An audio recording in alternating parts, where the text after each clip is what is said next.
నేను చిన్నప్పుడు పాఠశాల నుంచి చదువుతున్నప్పుడు మా ఊళ్ళో ఒక ఆయన ఉప్పు అమ్మేవాడు. దాదాపుగా 90 సంవత్సరాలు ఉంటాయి. సరిగ్గా నడవలేకపోయేవాడు. ఉప్పు ఎలా అమ్మేవాడంటే ఇంటికాడ నుంచి కావిడిలో తెచ్చాడు. అటు ఒక బుట్ట, ఇటు ఒక బుట్ట ఉండేది. కావిడేసుకొని మెల్లగా మోసుకుంటా నడవలేక, నడవలేక వచ్చి ఒక వీధిలో కూర్చొని ఉప్పు, ఉప్పు అని కేకలు పెడితే ఆ వీధిలో ఉన్న ఆడవాళ్ళు వచ్చి మానికలతో, సోలలతో ఉప్పు కొనుక్కెళ్ళేవాళ్ళు. ఆ రోజుల్లో ఈ సాల్ట్ ప్యాకెట్స్ ఇవన్నీ లేవు. నేను అడిగా కొడుకు ఆయనకి 4 కొడుకులు. మంచిగానే బాగానే చూసుకుంటారు. ఆయన బాగానే పెడతారు. అంతా మంచిగానే ప్రేమగానే ఉంటారు. వద్దు నాన్న ఉప్పు అమ్మొద్దన్నా కూడా అతను ఉప్పు అమ్ముతూనే ఉంటాడు. ఒక్కొక్కసారి కొడుకులు వచ్చి ఉప్పు కావిడి మోసుకుని ఇంటికి తీసుకెళ్ళిపోతారు. నేను అడిగాను మా తాతయ్య ఎందుకు ఈ వయసులో కూడా నువ్వు ఉప్పు అమ్ముతున్నావు? నీ పిల్లలు బాగానే చూసుకుంటారు కదా అంటే ఆయన ఒక మాట చెప్పాడు.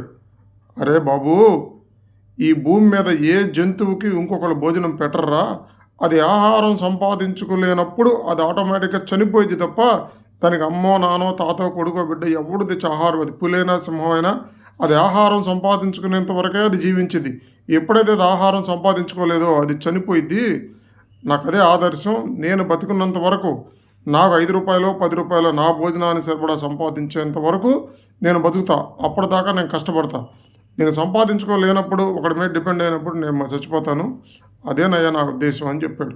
నిజంగా ఎంత గొప్ప ఉద్దేశం అంటే ప్రతి మనిషి ఎవరో తాత సంపాదించిందో తండ్రి సంపాదించిందో మీద ఆధారపడకుండా ఇప్పుడు డిపెండెంట్ లేకుండా తన శక్తి సామర్థ్యాల మేరకు ₹1 సంపాదించుకొని బతకటంలో ఉండే గౌరవం, ఉండే తృప్తి ఈ ప్రపంచంలో దేనిలో లేదు.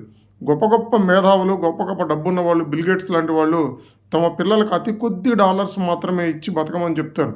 వాళ్ళు ఏం చెప్తారంటే ప్రతి మనిషి తన శక్తి సామర్థ్యాల మేరకు తన టాలెంట్ మేరకే బతకాలి తప్ప పూర్వీకులు ఇచ్చిన ఆస్తుల మీద బతకూడదు అనేటువంటిది ఆదర్శంగా చెప్తూ ఉంటారు.